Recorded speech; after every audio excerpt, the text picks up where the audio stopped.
Look at this millipede. I think this is a millipede, right?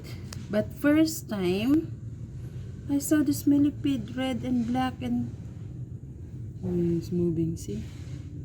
Yeah, this is called the millipede. Look how bright the color and how huge is that. You will see. 1 minute. Okay, I know it's millipede because when you touch it, see? See, that will happen. It will become round and round. That's the defense mechanism. See. If they feel that they're on a like danger, wait, see, they will make, yeah. That's how they defend. See, look at that, nice color, huh?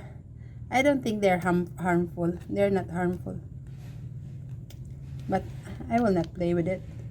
But look at look like a snail now. Look at the legs. So that's the way they defend themselves. If they feel that they are in danger. See, look at the legs.